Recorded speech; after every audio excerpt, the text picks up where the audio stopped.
मनोविज्ञान के संप्रदाय। कितने संप्रदाय? 7 मनोविज्ञान के संप्रदाय। कितने संप्रदाय जी? 7। पहला संप्रदाय क्या लिखे थे? संरचनावाद। दूसरे संप्रदाय क्या लिखे थे? प्रकार्यवाद को ही क्या बोला जाता है? कार्यवाद, फंक्शनल वाला, फंक्शनलिज्म। तीसरा क्या लिखे? व्यवहारवाद। व्यवहारवाद। कितने लिख चुके अभी तक हम लोगों ने? 3 लिख चुके हैं। चलो अब हम लिखेंगे चौथा लिखेंगे समग्रवाद। तो हेडिंग डालिए अगला, चौथा समग्रवाद।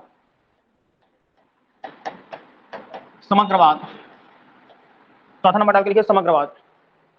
चौथा क्या लिखेंगे? समग्रवाद। गेस्टलिज्म।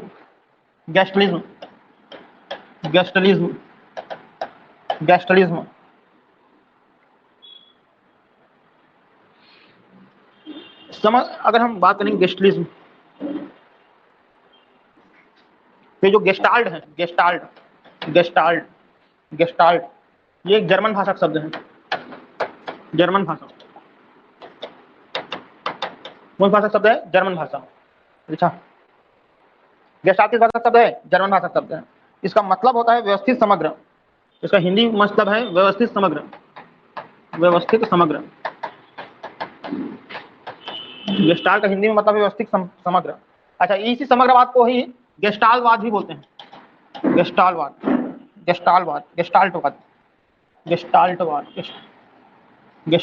इसी को ही गेस्टाल्टवाद भी कहते हैं। गेस्टलिज्म या समग्रवाद को ही गेस्टाल्टवाद कहते हैं। अच्छा, इसका स्थापना किसने किया था? आपने पढ़ा है कभी, आपने सीडीपी में पढ़ा होगा। स्थापना किसने किया था? मैक्स वर्दिमर। गेस्टाल्टवाद के संस्थापक मैक्स वर्दिमर। जबकि इसके समर्थक भी थे, नाम आपने सुना होगा, कोहलर, कोफ्का। कुछ समर्थक जो थे, तो कोहलर, कोफ्का, कूटलेविन।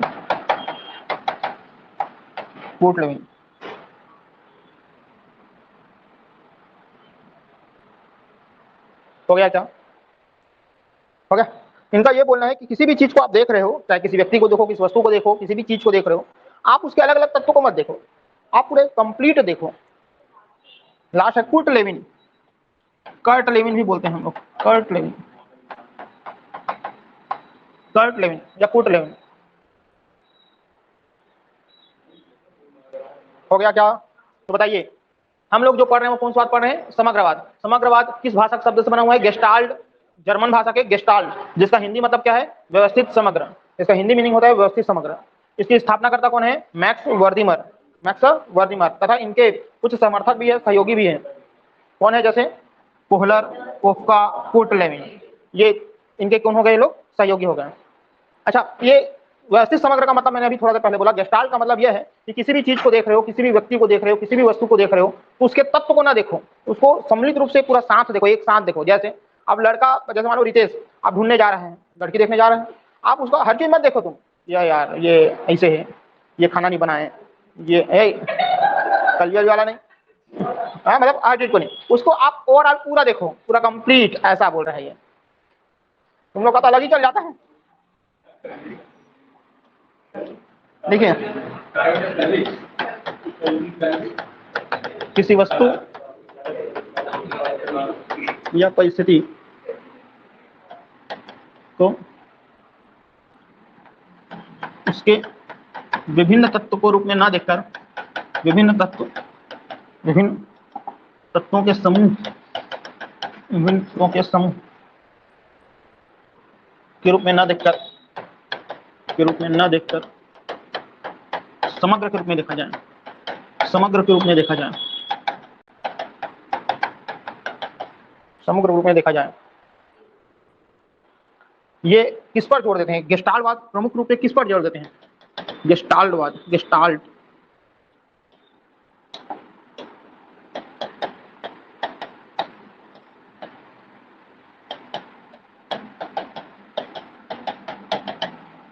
ये ना उद्देश्य और अभिप्रेरणा पर जोड़ देते हैं ज्यादातर। ये किस पर जोड़ देते हैं? उद्देश्य और अभिप्रेरणा पर। उद्देश्य व अभिप्रेरणा पर अधिक जोर। तो गेस्टाल्टवादी लोग जो है ज्यादातर किस पे जोर देते थे? उद्देश्य और अभिप्रेरणा पर। उद्देश्य आपका सही होना चाहिए और अंदर से एटलीस्ट आपको मोटिवेशन मिलता रहे और आप कम से कम उस चीज में रहो, आप जरूर सीख जाओगे। ये इनका ये बोलना है। आपको उद्देश्य भी सही होनी चाहिए जो आपने सोचा हुआ है, और आपका अभिप्रेरणा भी अंदर से होनी चाहिए, तो सब ओके हो जाएगा। अच्छा, उन्होंने ये बोला कि चूंकि आप जो है ये बोल रहे हो कि समग्र रूप में देखना है, अभी लिखे ना हम लोगों ने, अलग अलग तत्व ना देख के हम उसको क्या देखते हैं? उनके समग्र। अब जब समग्र रूप को देखते हो तो उनके बीच जो है अंदर में संबंध स्थापित करते हो, उसी को सूझ कहते हैं। तो सूझ का जो बात उन्होंने किया है, सूझ सूझ सूझ सूझ शब्द का प्रयोग किया। कौन शब्द का प्रयोग किया? सूझ। सूझ शब्द का प्रयोग किया। सूझ शब्द का। अच्छा, पहली बार सूझ शब्द का प्रयोग किसने किया था? तो कोहलर ने किया था। कोहलर ने पहला प्रयोग कोहलर ने किया। कोहलर पहला प्रयोग, प्रथम बार प्रयोग, प्रथम प्रयोग। सूझ शब्द का पहला प्रयोग कोहलर। सूझ शब्द का पहला प्रयोग किसने किया था? कोहलर ने। तो ये हमारा हो गया। कौन स्वाद हो गया हमारा? समग्रवाद। गेस्टाल्टवाद भी इसको बोलते हैं, गेस्टलिज्म भी बोलते हैं। तो इतनी सिंपल सा बात हमने लिखा हुआ है, ज्यादा कुछ नहीं लिखे हैं इसका। और इसके जो मनोवैज्ञानिक है उनके नाम भी जाना पहचाना है। देखिए, समग्रवाद जिसको हम लोग इंग्लिश में ही क्या बोलते हैं? गेस्टलिज्म। जिसको और क्या बोला जाता है? गेस्टाल्टवाद। ये किस भाषा का शब्द है? जर्मन भाषा। जर्मन भाषा कौन शब्द? गेस्टाल्ट, जिसका हिंदी मतलब क्या होता है? व्यवस्थित समग्र। इसकी स्थापना कौन किया था? मैक्स वर्दिमर। इनके समर्थक कौन कौन है? कोहलर, कोफ्का, कोटलेविन, ये लोग हैं इनके समर्थक। अच्छा, फिर हमने देखा है कि भैया किसी वस्तु या परिस्थिति को उसके विभिन्न तत्वों के रूप में ना देखना है, जबकि उनको किस रूप में देखना है? समग्र रूप में देखना है। और इनके मुख्य जोर किस पर रहा है? उद्देश्य और अभिप्रेरणा पर। इन्होंने गेस्टाल्टवादियों ने एक नया शब्द का प्रयोग किया, सूझ। और वैसे कौन किया प्रयोग सबसे पहले? कोहलर। खत्म। तो इस तरीके से हमारे 7 में से कितने कंप्लीट हो गए? 4 कंप्लीट हो गए। 7 में से 4 कंप्लीट हो गए। अब आएंगे पांचवा। पांचवा क्या है बताओ? हाँ, मनोविश्लेषणवाद। मनोविश्लेषणवाद। मनोविश्लेषणवाद। मनोविश्लेषणवाद। मनोविश्लेषणवाद। मनोविश्लेषणवाद। Psycho analytism. Psycho analytics.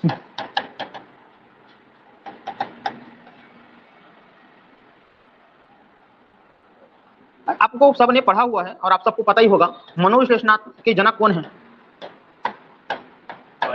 हाँ बिल्कुल, सिगमंड फ्रायड। मनोविश्लेषणवाद के जनक।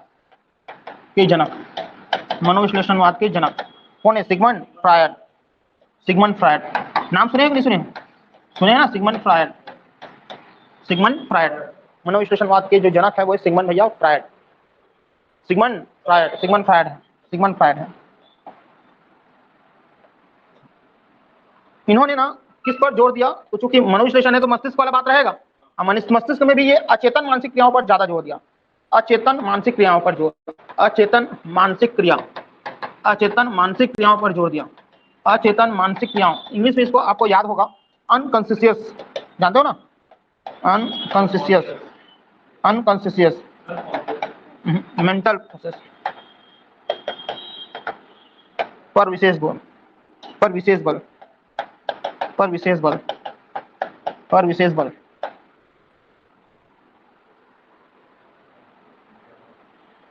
हो गया क्या? इनका बोलना है कि हमारे दिमाग मस्तिष्क में जो द्वंद्व रहता है ना, द्वंद्व क्या हो गया? अचेतन मानसिक क्रियाओं, unconscious mental process. Unconscious mental process. अरे हमारा दिमाग नहीं खराब हो जाता है जी कई बार?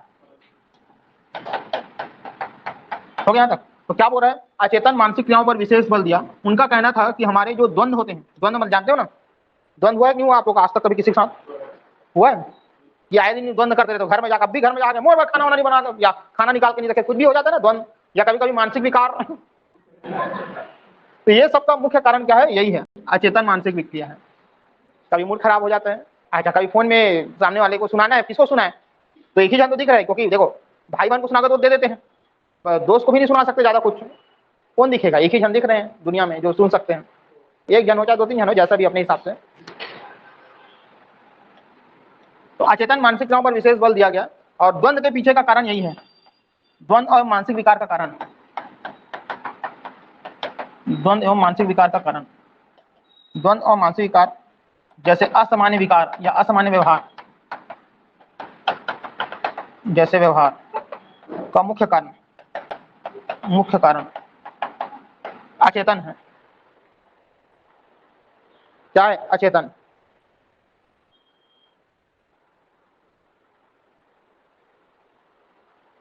हो गया क्या? तो जल्दी करिए, हो गया। अब इस पर अध्ययन करेगा, कौन अध्ययन करेगा? फ्रायड। कौन अध्ययन करेगा जी? फ्रायड। अब वो फ्रायड जो है इसको अध्ययन करने के लिए अलग अलग उन्होंने प्रक्रिया बताया। इस पर अध्ययन करने के लिए, किस पर? अचेतन मानसिक क्रियाओं पर अध्ययन करने के लिए उन्होंने कुछ प्रक्रिया बताया। हो गया, इसको लिख लिए? चलो अब लिख लेते हैं इसी में। अचेतन मन का अध्ययन, अचेतन मन के अध्ययन, अचेतन मन के अध्ययन हेतु फ्रायड, अचेतन मन के अध्ययन हेतु फ्रायड की विधियां, फ्रायड की विधियां, फ्रायड की विधियां। उन्होंने कुछ विधियां बताया अचेतन मन का अध्ययन करने के लिए। फ्रायड की विधियां, पहला मुक्त साहचर्य वाले, मुक्त साहचर्य वाले विचार प्रवाह, मुक्त साहचर्य वाले विचार प्रवाह, मुक्त साहचर्य वाले विचार प्रवाह। पहला तो मुक्त,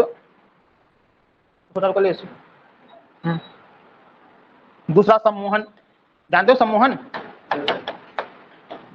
सम्मोहन, स्वप्नों की व्याख्या, स्वप्नों की व्याख्या या स्वप्न की व्याख्या, स्वप्न की व्याख्या, स्वप्न की व्याख्या।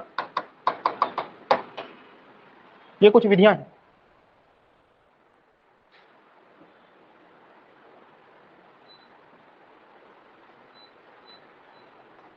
चलो जल्दी करिए, हो गया क्या? तो बताइए, अचेतन मन पे व्याख्या करने के लिए भैया फ्रायड ने अलग अलग कुछ विधि बताया। पहला बताया मुक्त साहचर्य वाले विचार प्रवाह, दूसरा सम्मोहन, और तीसरा स्वप्न की व्याख्या। आपका क्या दिक्कत है, आपके दिमाग के अंदर क्या चल रहा है, उसको जानने के लिए तीन चीजें बुलाए। एक को सम्मोहन करके जानना है, भाई पुराने 90s के जमाने में ऐसे करते थे, जानते नहीं?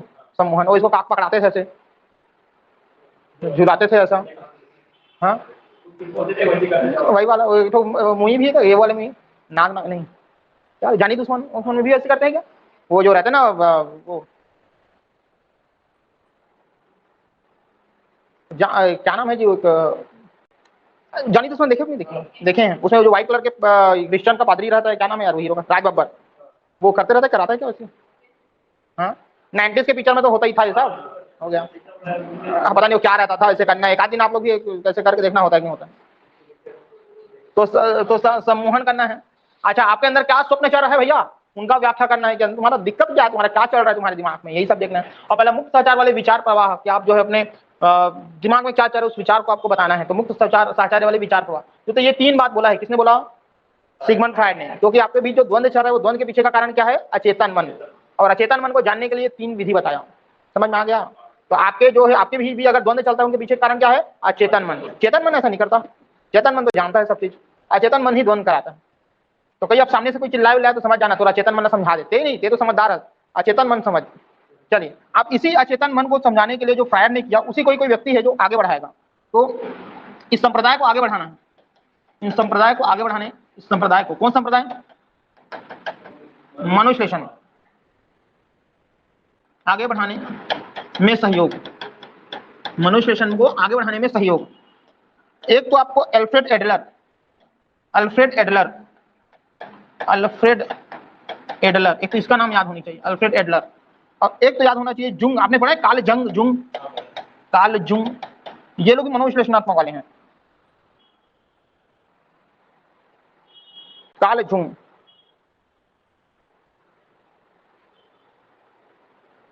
हो गया क्या? चलो अब एक चीज याद रखना। अच्छा, ये जो भैया वो है फ्रायड है, फ्रायड के जो मनोविश्लेषण की जो विधि है उसको क्या बोला जाता है? मनोविश्लेषण विधि। फ्रायड के विधि को बोला गया है क्या? मनोविश्लेषण विधि, मनोविश्लेषण विधि। फ्रायड की विधि को क्या बोला गया है? मनोविश्लेषण विधि। अच्छा, एक और नाम है, आपको नाम सुनोगे, कार्ल जुंग, अभी लिखे, देखे हो? अच्छा, कार्ल जुंग के विधि को बोला जाता है विश्लेषण विधि, ध्यान रखना। कार्ल जुंग की विधि को क्या बोला गया है? विश्लेषण विधि। और फ्रायड भैया का क्या है? मनोविश्लेषण विधि। फ्रायड वाला जो है मनोविश्लेषण विधि, और जुंग भैया का है विश्लेषण विधि। हो गया क्या? मनोविश्लेषण विधि किसका है बोलेगा तो फ्रायड, और विश्लेषण विधि बोलेगा तो जुंग। जुंग कौन से जुंग? Karl Jung. चलो ये बताओ, फ्रायड के अनुसार जो द्वंद्व है उनके पीछे का कारण क्या था? अचेतन मन। तो फ्रायड वाला जो है वो अचेतन मन वाले, देखो तीन लोग हैं, एक तो कौन है? फ्रायड है, कौन है दोस्तों? फ्रायड है। एक जने जो है एडलर है, लिखियो ना एडलर।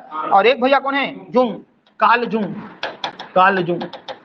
इनके अकॉर्डिंग, इनके अकॉर्डिंग, किसके अकॉर्डिंग? फ्रायड, फ्रायड के अकॉर्डिंग ये सब द्वंद्व के पीछे का कारण क्या है बताओ? अचेतन मन। इनके अकॉर्डिंग अचेतन मन, अचेतन मन। भैया एडलर के अनुसार सामाजिक अचेतन मन, सामाजिक अचेतन मन, सामाजिक अचेतन मन, सामाजिक अचेतन मन, और कार्ल जूंग के अनुसार सामूहिक अचेतन मन, सामूहिक अचेतन मन, सामूहिक अचेतन मन, सामूहिक अचेतन मन। उसको ऐसे लिखो, इतना मत लिखो, और आगे इसमें कुछ लिखेंगे तो तुम कितना डब्बल लंबा लंबा लाइन बना रखे हैं। ऐसे मिटा देना, ये ऐसे मिटा देना, क्या होगा? आप यकीन नहीं करोगे, मैं उस दिन सुबह वाले बैच में ही बताया, ये सब लिखते लिखते मेरा इतना आदत वो हो गया है कि अब इसमें मैं कुछ भी लिखता हूँ तो क्या कर देता हूँ, मिटा देता हूँ। मोबाइल में भी कुछ लिखते हैं तो मिटा देते हैं। एक दिन पेन में ऐसे मैं कॉपी में लिख रहा था और उसको मिटाने के लिए हाथ से कर रहा था, और अरे बाप रे अचेतन में बताओ ना। अब हर जगह वही लिखना है, वही हो गया आजकल, पेन का भी यूज हो मेरा कोई ज्यादा होता नहीं है, मिटाने के लिए ऐसे कर रहा हूं मैं, तो याद हो जाएगा इतना। बताइए, फ्रायड के अनुसार द्वंद्व का कारण क्या? अचेतन मन, और एडलर का सामाजिक अचेतन मन, और कार्ल जूंग का सामूहिक अचेतन मन। अच्छा, ये बताइए, फ्रायड के अनुसार उसकी विधि का नाम क्या है? मनोविश्लेषण विधि, और कार्ल जूंग वाला विश्लेषण विधि। अच्छा, फ्रायड ने अगर आप बात करेंगे, उन्होंने कुछ बात कहा, 3 बात आपको पता होगा, याद करो, आईडी, ईगो, सुपर ईगो पढ़ाया था मैंने। हाँ, तो जो मानव व्यक्तित्व के किसके अकॉर्डिंग? फ्रायड के अनुसार, फ्रायड के अनुसार, फ्रायड के अनुसार, फ्रायड के अनुसार, फ्रायड के अनुसार, फ्रायड के अनुसार मानव व्यक्तित्व के गत्यात्मक संयोजन, गत्यात्मक समायोजन, गत्यात्मक समायोजन, गत्यात्मक समायोजन निम्न का परिणाम है। गत्यात्मक संयोजन निम्न का परिणाम है। गत्यात्मक संयोजन निम्न का परिणाम है। क्या कहे? अहम, पहला क्या है? पहला क्या है जी? इदम, दूसरा अहम, और तीसरा परम अहम।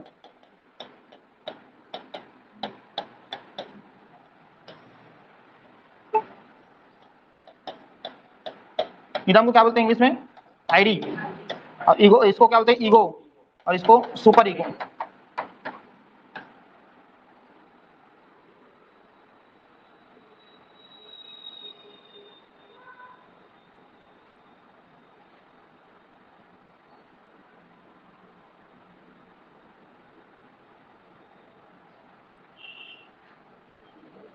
हो गया क्या? चलो खत्म हो गए। टोटल कितने हैं बताओ? 7। टोटल कितने हैं? 7। उनमें से कितने हो गए? 5।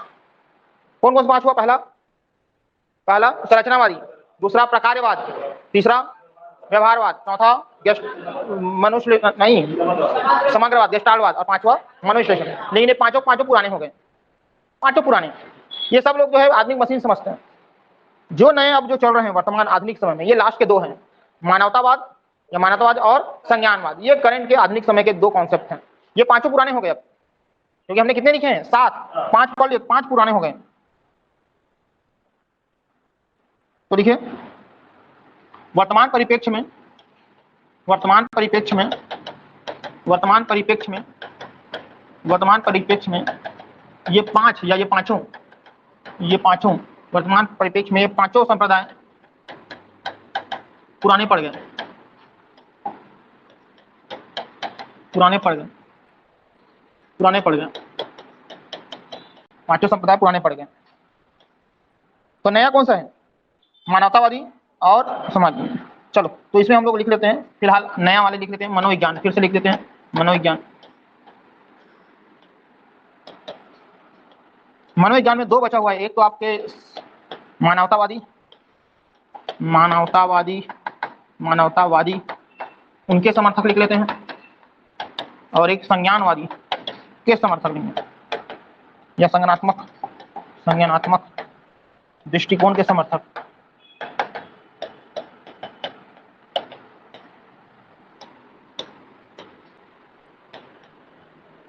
चलो, इसके समर्थक में लिख लीजिए आप कौन कौन है मानवतावादी में। पहला नंबर आप देखिए मैस्लो, सुने हो? मैस्लो सुने हो? आलपोर्ट सुने हो? आलपोर्ट सुने तो हो गए कभी ना कभी। आलपोर्ट, रोजर्स, ये तीनों हैं। संज्ञानवाद का तो ऐसा कोई व्यक्ति नहीं होगा जो शिक्षक भर्ती की तैयारी अगर जो भी कर रहा किया होगा या कर रहा होगा, उन्होंने नहीं सुना होगा। ऐसा कोई हो ही नहीं सकता। क्या? जीन प्याजे। ये बहुत खाटी नाम है ना इनका। मतलब डीएलएड अगर कर रहे हो, सहायक शिक्षा कर रहे हो, मतलब जीन बिना जीन प्याजे कुछ नहीं हो सकता, है कि नहीं? नहीं, जीन प्याजे अगर सहायक शिक्षा का तो जीन प्याजे आएगा, शिक्षक में भले नहीं आएगा लेकिन सहायक शिक्षा में जीन प्याजे आना है। ये जीन प्याजे चच्चा बोलते हैं इसको हम लोग, जीन प्याजे चच्चा, जीन प्याजे। और एक है टालमैन, एडवर्ड टालमैन, एडवर्ड टालमैन, एडवर्ड टालमैन, जीन प्याजे चच्चा और टालमैन। ये वही स्कीमा, स्कीम जानते हो ना, समायोजन सब चीज उसी में संज्ञान माता पढ़ोगे। हो गया क्या? तो बताइए टालमैन किसका? संज्ञानात्मक बोलेगा। जीन प्याजे किसका? संज्ञानात्मक। आलपोर्ट किसका? मानवतावाद। मैस्लो किसका? मानवतावाद। रोजर्स किसका? मानवतावाद। थोड़ा पढ़ लेना, मतलब मेरा ये बोलना है, थोड़ा थोड़ा पढ़ लेना। आपको आइडिया ये देखो, ये आपके अगर जो लोग शिक्षक भर्ती वाले होंगे उनको ये बहुत हेल्प भी मिलेगा, एटलीस्ट अलग अलग आपको पढ़ने को मिल रहा है। उसमें क्या आता था कि धर धर पढ़ो रे, ऐसा चलता था। और अभी इसमें आपको अलग अलग पता चल रहा है भैया कि ये लोग हैं, थोड़ा सा अलग नहीं पता चल रहा है, थोड़ा सा क्लियर पता चल रहा है। अब तो हेल्प मिलेगा, पढ़ना है इसको एक दो बार, जितने दिन भी अब बचे हुए हैं। इसका एमसीक्यू में हो जाए तो और मजा आ जाए, लेकिन एक बार क्या पढ़ लो तो एमसीक्यू करने में मजा आएगा। तो हेडिंग डालेंगे संज्ञानवाद, संज्ञानवाद, संज्ञानवाद, कॉग्निटिविज्म, कॉग्निटिविज्म, कॉग्निटिविज्म, संज्ञानवाद। कौन इनके प्रणेता कौन होगा जी? चचा होगा? हाँ, जीन प्याजे, जीन प्याजे, जीन प्याजे चचा, जीन प्याजे, जीन प्याजे। अच्छा, इनका जन्म जो है वो कहाँ हुआ था? स्विट्जरलैंड। यश चोपड़ा का फेवरेट जगह स्विट्जरलैंड, स्विट्जरलैंड, स्विट्जरलैंड, स्विट्जरलैंड। जानते हो ना यश चोपड़ा? हाँ, उनका फेवरेट जगह स्विट्जरलैंड। इनका जन्म जो है वो 9 अगस्त को हुआ था 1896 में, 1896 में। बताओ गांधी जी से छोटे हैं कि बड़े हैं? गांधी जी से छोटे हैं। गांधी जी कब जन्म हुए? 1869, और ये 1896। गांधी जी और इनको थोड़ा सा पलट अलट दूं तो आपको 69 और 96 हो जाएगा। पता चला पलटते पलटते इसको पहले लिख दिए, गड़बड़ हो जाएगा। मतलब हमारे से ही कुछ ही साल बड़े हैं, ऐसा हो जाएगा जीन चचा। तो जीन प्याजे का जन्म स्विट्जरलैंड में हुआ था और जन्म इनका 9 अगस्त 1896 में हुआ था। शुरुआत में तो ये ऐसा कुछ नहीं थे, शुरुआत में कोई मनोविज्ञान नहीं थे, मनोवैज्ञानिक नहीं थे, ये जीव वैज्ञानिक थे, जैव वैज्ञानिक। शुरुआत में जैव वैज्ञानिक, शुरुआत है प्रारंभ में। आप लोग भी प्रारंभ में कुछ दूसरा सोचे होंगे और अभी आपको दूसरा कर रहे हैं, है कि नहीं? प्रारंभ में 10वीं पढ़ते समय, 11वीं पढ़ते समय कोई पूछता था क्या बनोगे, तो वो आते थे तो जो पहला प्लानिंग वाला बोल दिया उसी को बोलना है। हमारे टाइम, क्योंकि हमारे टाइम में ज्यादा पता नहीं रहता था, कोई नेट वेट कुछ नहीं था, हमको पता ही नहीं था 12वीं बाद करना क्या होता है। और आप लोग के टाइम, आपके समय का तो पूरा पता रहता है, घर वाले बता दे रहे थे। हमारे समय 12वीं बाद होता क्या है वो भी नहीं मालूम था, तो समय बढ़ते जाता है, धीरे धीरे पता चलते जाता है कि ये होता है, ये होता है कि नहीं? हाँ, वही तो बता रहा हूँ, कुछ आइडिया नहीं कि क्या होता है, कितने साल का होता है, वही सब होता था। तो उतने टाइम आपके लोगों को पूरा पता है, यूट्यूब का जमाना आ गया है, लोग एक सर्च करते हैं, एक मिल जाता है सब चीज। तो प्रारंभ में ये भी हमारे जैसे कौन था, क्या था? जैव वैज्ञानिक। लेकिन अल्फ्रेड बिने नाम सुने होंगे आपने? अल्फ्रेड बिने के प्रेरणा से फिर ये थोड़ा सा उनका दिमाग घूमा, तो लिखें आप, अल्फ्रेड बिने की प्रेरणा से, अल्फ्रेड बिने, अल्फ्रेड बिने, अल्फ्रेड बिने का नाम तो सुने होंगे। अल्फ्रेड बिने की प्रेरणा से इन्होंने बच्चों का या बालकों का मानसिक प्रक्रिया का अध्ययन किया। इन्होंने बालकों का मानसिक प्रेरणा, मानसिक प्रक्रिया बोल सकते हैं, का अध्ययन किया, मानसिक प्रक्रिया का अध्ययन किया। हो गया? किसका प्रक्रिया अध्ययन किया? मानसिक प्रक्रिया। अच्छा, याद रखिएगा जीव विज्ञान में मानसिक प्रक्रिया के लिए एक वर्ड है, जीव विज्ञान में मानसिक प्रक्रिया के लिए एक वर्ड है, मानसिक प्रक्रिया नहीं बोलते हैं, इसको बोलते हैं बाबू स्कीमा। क्या बोलते हैं? स्कीमा। तो जीव विज्ञान में मानसिक प्रक्रिया के लिए एक नया वर्ड क्या है? स्कीमा। और इसी को जीन प्याजे चच्चा ने संज्ञान शब्द से निरूपित किया है। इसी को जीन प्याजे ने संज्ञान बोला, संज्ञान। इसी को चच्चा ने क्या बोला? संज्ञान। इन्हीं को ही संज्ञान बोला, इसी को इन्होंने संज्ञान बोला। हो गया क्या? इसी को इन्होंने क्या बोला? संज्ञान बोला, संज्ञान बोला इन्हें, उसी को इन्होंने संज्ञान वर्ड बोला।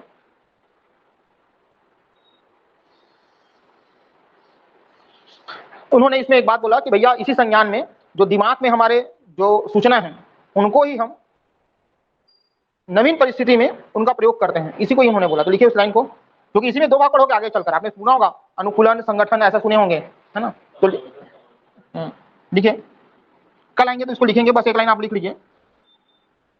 देखिए, जीन पियाजे के अनुसार, जीन पियाजे के अनुसार, जीन पियाजे के अनुसार,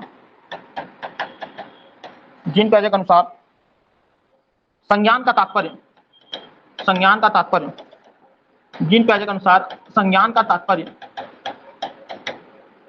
उस प्रक्रिया से है, उस प्रक्रिया से है, उस प्रक्रिया से है जिसमें मस्तिष्क, जिसमें मस्तिष्क, जिसमें मस्तिष्क बौद्धिक सूचनाओं, जिसमें मस्तिष्क बौद्धिक सूचनाओं, जिसमें मस्तिष्क बौद्धिक सूचनाओं को, जो भी हमारी सूचना है उसको बौद्धिक संरचनाओं, बौद्धिक सूचनाओं को, बौद्धिक संरचनाओं, संरचनाओं, बौद्धिक सूचनाओं को बौद्धिक संरचनाओं के रूप में परिणित, के रूप में परिणित, के रूप में परिणति लिख सकते हैं, परिणति करके, मतलब इसको संरचनाओं के रूप में जोड़कर उस करके नवीन परिस्थिति में प्रयोग करता है, नवीन परिस्थिति में प्रयोग करता है, नवीन परिस्थिति में प्रयोग करता है, नवीन परिस्थिति में प्रयोग करता है, नवीन परिस्थिति में प्रयोग करता है, नवीन परिस्थिति में प्रयोग करता है। मतलब आपके जो दिमाग में जो भी आपने रखा हुआ है सूचना, जो भी आपने सूचना रखा हुआ है उसको आप चेंज करोगे और उसको कार्यात्मक ढंग से, संरचनात्मक ढंग से उसका यूज करोगे नवीन परिस्थिति में। तो यह आपके दिमाग, आप संज्ञान तभी कहलाओगे जब आपके में दिमाग है। अगर आप दिमाग को उपयोग, देखो आपको जो है कुछ चीजें आती हैं, लेकिन आपने पता है कि कई बार ऐसी घटनाएं घट जाती है जो एकदम अचानक घटती हैं। उस समय आपका सूझ और उस समय आपका जो है, जो आपने सूचना आपने जो रखा हुआ है, जैसे अचानक मान लेते हैं उदाहरण के तौर पर, किसी का, अगर ऐसा नहीं बोलना चाहिए, करंट लग गया और आपको पता है कि भैया करंट लग गया तो क्या करना चाहिए, एक तो भैया डंडे मारना भी चाहिए, दूसरा ये स्विच को जो है वो गिरा देना है, जैसा भी है वो आपको पता है सूचना, लेकिन उसको जो है आप उसमें प्रयोग भी करने आना चाहिए। सूचना तो है आपके पास, बौद्धिक सूचना, लेकिन उसको आपको क्या करना है, बौद्धिक संरचना के रूप में परिणित करना है और उसका नया जो परिस्थिति आएगा, जैसे कोई करंट लग गया उसमें प्रयोग करना है। तो वही सब क्या कहलाता है, संज्ञान। ठीक है, तो कल आएंगे तो इसके भाग पढ़ेंगे, कल आके हमारा ये हमारा दोनों हो जाएगा, मानवतावाद और ये वाद। ठीक, फिर उसके बाद हमारा ये वाला टॉपिक जो है कंप्लीट, और कल ही एमसीक्यू देखेंगे और उसके बाद फिर हमारा बुद्धि चालू हो जाएगा, बुद्धि वाला टॉपिक।